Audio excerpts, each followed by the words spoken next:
বৌমা, বেলা কম হলো নাকি? দুপুর যে হয়ে এলো, অথচ তোমার রান্না শেষ হওয়ার তো দেখছি কোনো নামগন্ধই নেই। বসে বসে কি করো শুনি? মা, আপনি এভাবে বলছেন কেন? আমি তো কাজ করছি। একা একা কাজ করতে একটু তো সময় লাগবেই। আর রান্না প্রায় শেষের দিকে। আমার মুখে মুখে তর্ক? তার মানে তুমি আমাকে বোঝাতে চাইছো যে তুমি একাই সব কাজ করো আর আমি কিছুই করি না, বসে বসে শুধু খাই? সেই কথা আমি কখন বললাম? না, আমি কি একবার এই কথা বলেছি? সব কথা কি সবভাবে বলতে হয়? তুমি কি বোঝাতে চাইছো তা আমি ঠিকই বুঝতে পেরেছি। আমাকে আর কিছু বোঝাতে হবে না তোমার। আসল কাজ আমার ছেলে, সেই এর বিচার করবে। মা, আপনি শুধু শুধু আমার উপর রাগ করছেন। আমি কিন্তু সেরকম কিছু বলিনি আপনাকে। তবুও আপনি আমার সাথে এভাবে কথা বলছেন কেন? এখন আবার তোমার কাছ থেকে আমার কথা বলা শিখতে হবে? আজই সবকিছুরই বিচার হবে। মা আমার সাথে সবসময় এমন কেন করে বুঝি না। আমি তো সব কাজ সময় মতো করার চেষ্টা করি।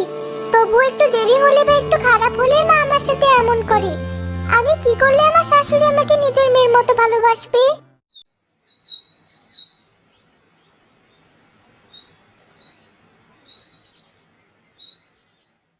আমি চলে এসেছি, ঘরে যাচ্ছি, তাড়াতাড়ি খাবার নিয়ে এসো।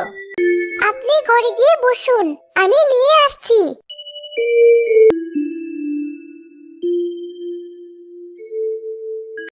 কামাল, বাড়ি চলে এসেছিস বাবা? হ্যাঁ মা, কাজ থেকে ফিরলাম মাত্র। এবার একটু আমার ঘরে আয় দেখি, তোর সাথে আমার দরকারি কথা আছে।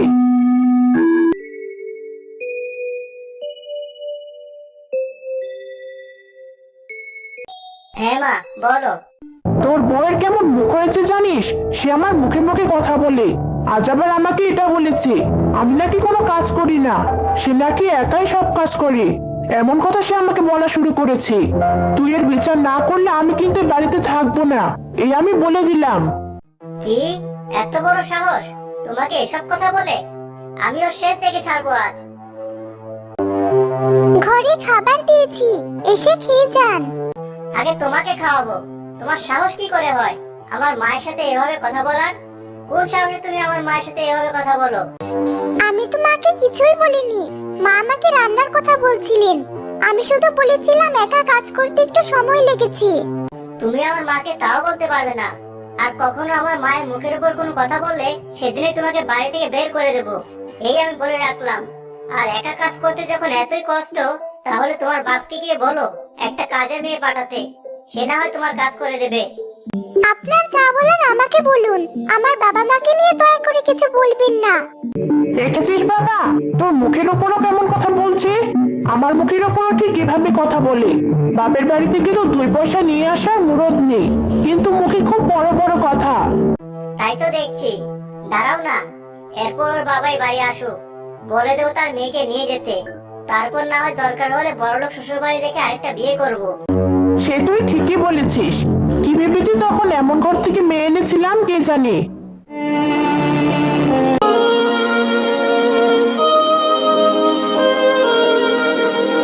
বিধাতা, কেমন কপাল দিয়ে দুনিয়াতে পাঠিয়েছিলে তুমি আমাকে।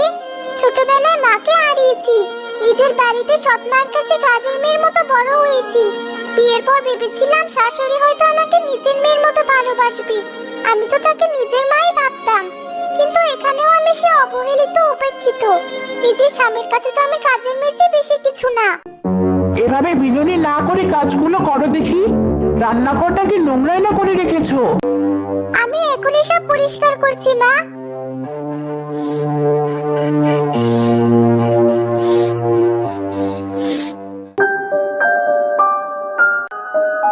আমার কলাগুলো কেমন তাড়াতাড়ি বড় হয়ে যাচ্ছে। আর কিছুদিন গেলেই আমাকে কেটে ফেলবে, তারপর আবার বড় হতে হবে। এটা আমার আর ভালো লাগে না। কি যে জীবন আমার! অন্য গাছগুলো কেমন সুন্দর বছরের পর বছর বেঁচে থাকে, আর আমাকে কিছুদিন পর পর কেটে ফেলা হয়। এ কি, ওই বউটা মন করে কাঁদছে কেন?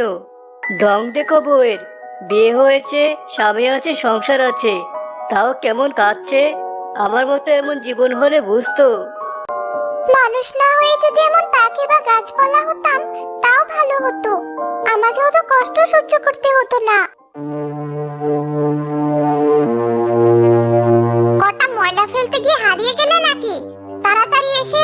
কাপড়গুলো ধুয়ে নিয়ে এসো। কাজে কি করে ফাঁকি দিতে হয় তা ওর কাছ থেকে শেখা উচিত। বউটার কথা শুনে অবাক হয়ে গেলাম। মানুষ হয়ে বলছে কিনা গাছপালা বা পাখি হলে ভালো হতো। আমাদের যে কত দুঃখ তা জানলে আরও এ কথা বলতো না। কতদিন হয়ে গেছে মেয়েটাকে একটু দেখতে যাই না। কাল একবার মেয়েটাকে দেখতে যাব। তোমার মেয়ে তুমি দেখতে যাবে, সে তোমার ইচ্ছে, কিন্তু ভুলেও সাথে করে নিয়ে আসবে না বলে দিলাম। এটা তুমি কেমন কথা বলছো? মেয়েটা কতদিন হলো গেছে, একবার এসে একটু ঘুরে যাবে না? আর এভাবে ওকে ওখানে রাখলে ওর শ্বশুর বাড়ির লোকজন কি বলবে বলো তো? তোমার নিজের মেয়ে হলে কি তুমি এমন কথা বলতে পারতে? সেই তো নিজের মেয়ে না, তাই আমি ওকে পালতেও পারবো না। তুমি ওকে নিয়ে আসবে না মানে না। আর যদি তুমি আমার কথা না শোনো তাহলে আমি তোমার বাড়ি ছেড়ে চলে যাব। ঠিক আছে, তুমি থাকো। আমার মেয়েকে আমি না হয় এক পলক চোখের দেখা দেখে আসবো। আজ সকাল থেকে কেমন লাগছে, খুব বাবার কথা মনে পড়ছে। কেমন আছিস মা? বাবা তুমি? আমি ভালো আছি।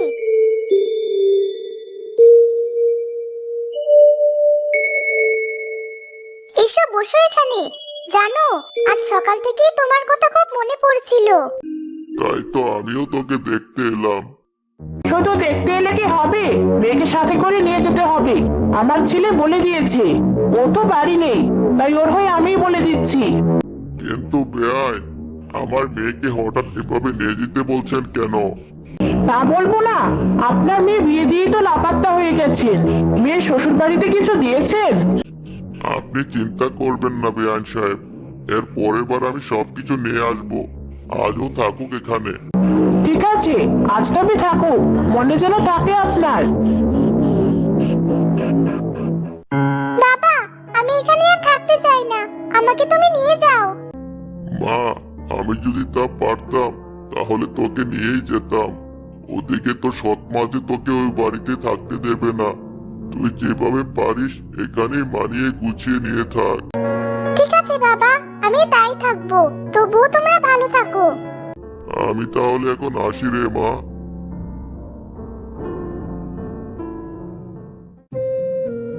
কেমন বাবা হয়েছে আমি।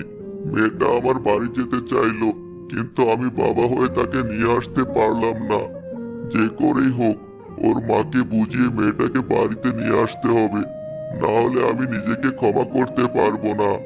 এমনি ওর মাকে দেওয়া কোনো কথা আমি রাখতে পারিনি। এবার এটুকুও না করতে পারলে নিজেকে আমি কখনো ক্ষমা করতে পারবো না।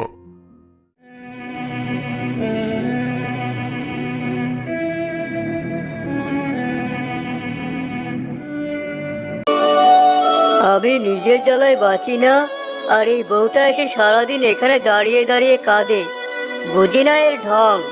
আমার মতো তো আর ওকে মরে যেতে হবে না, তাও এত কান্নাকাটি কিসের শুনি? আচ্ছা, আমি বরং ওকে একবার জিজ্ঞাসা করব, কিসের জন্য এত কাঁদে ও, কিসের এত কষ্ট। বউ, তুমি সারাদিন এত কাঁদো কেন বলো তো? কে কে কথা বলছে? আমি আমি কলা গাছ। চোখের মাথা খেয়েছো নাকি? চোখে দেখতে পাও না? কলা গাছ কথা বলতে পারে? আমি পাগল হয়ে গেলাম নাকি? না, তুমি পাগল হওনি। আমি সত্যিই কথা বলতে পারি।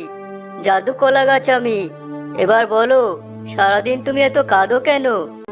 আমার বিয়ের সময় আমার বাবা আমার সৎ মায়ের কারণে আমার শ্বশুর বাড়িতে তেমন কিছুই দিতে পারেনি, এখনো দেয় না।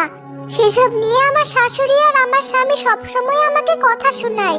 আবার আমার সৎ মায়ের ভয়ে আমার বাবা আমাকে বাড়িতেও নিয়ে যেতে পারে না। কোথাও আমি একটু শান্তি পাই না। আমার বড় দুঃখ কলা গাছ। তাই তো দেখছি। আমি ভাবতাম মানুষ হয়ে বেশি দিন বেঁচে থাকা মনে হয় সুখের, এখন দেখছি সেটাই সবচেয়ে কষ্টের। তোমার এমন দুঃখের কথা শুনে আমার মনে বড় মায়া হয়েছে বউ। তাই আমি তোমাকে একটা উপহার দিতে চাই, যেটা তোমার জীবন বদলে দেবে। কি উপহার?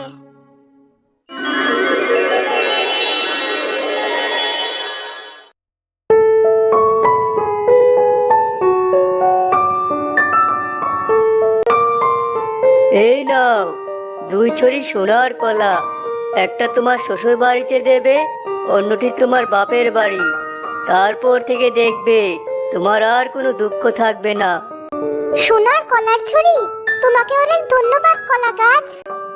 এখন তুমি যাও আর নিজের বুদ্ধি খাটিয়ে ভালো থেকো।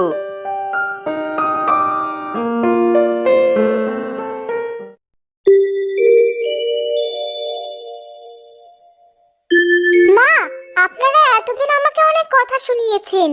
এই নিন সোনার কলার ছুরি।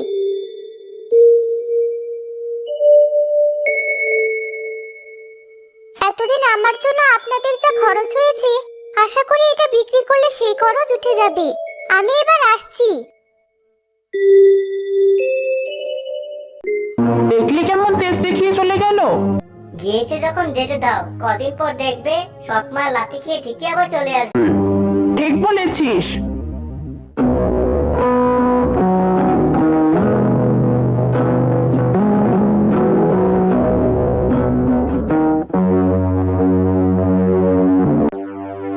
এ কি তুই তুই এ বাড়ি এসেছিস কেন? আমার বাড়িতে আমি এসেছি, এটা তুমি বলার কি? তোমারও আগে এটা আমার বাড়ি। আমার বাড়ি আমি যখন ইচ্ছে আসবো, যখন ইচ্ছে যাব। তুমি আমাকে কিছুই বলতে পারবে না। এই তো মা, তুই এসেছিস, খুব ভালো করেছিস। তোমার মেয়ের সাহস দেখেছো? সে আমাকে যা ইচ্ছে বলছে। তুমি এখনই এ বাড়ি থেকে তাড়িয়ে দাও ওকে। তার হবে না, আমার মেয়েকে আমি কোথাও তাড়িয়ে দেব না। দরকার হলে তুমি চলে যাও। বাবা, এই দেখো কি নিয়ে এসেছি। এটা সোনার কলার ছুরি। তুমি এটা বিক্রি করলে অনেক টাকা পাবে। তোমার সব অভাব দূর হয়ে যাবে। ও তো দেখছি অনেক টাকার জিনিস নিয়ে এসেছে। ওকে আর অবহেলা করা যাবে না। আর এ বাড়ি থেকে চলে যেতেও দেওয়া যাবে না। তার থেকে ভালো সব মানিয়ে নেই। মা, তুই কিছু মনে করিস না। আসলে আমাদের অভাবের সংসার তো, তাই একটু অমল করেছি। আসলে আমি তোকে খুব ভালোবাসি। তোর যতদিন ইচ্ছে তুই এখানে থাক। কামাল শোন, আমাদের টাকা হয়েছে ঠিকই, কিন্তু বৌমা চলে যাওয়ার পর থেকে আমি ভালো নেই। আমি আর একা একাই সংসার সামলাতে পারছি না বাবা। তুই গিয়ে বৌমাকে নিয়ে আয়। আমিও তাই ভাবছি মা। ও ছাড়া সত্যি এই সংসার আর চলছে না। আমি এখনই যাচ্ছি।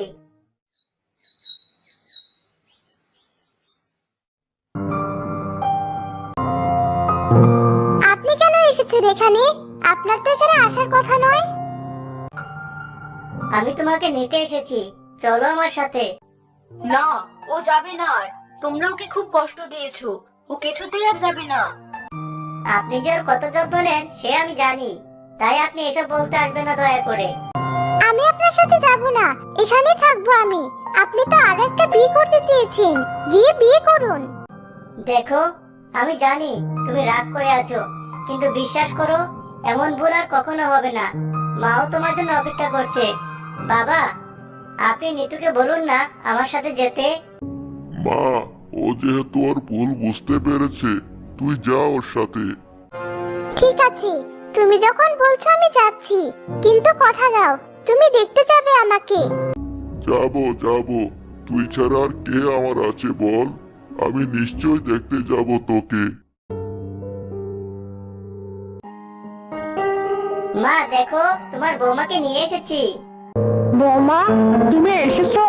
সে কখন থেকে অপেক্ষা করে বসে আছি তোমার জন্য। এসো, বসো আমার কাছে। আপনি কেমন আছেন মা? তোমাকে ছাড়া আমি ভালো নেই মা। তুমি আমাদের ছেড়ে আর কখনো এইভাবে যেও না। আমি বুঝতে পেরেছি টাকাই সব না। আজ থেকে এটা তোমারও সংসার।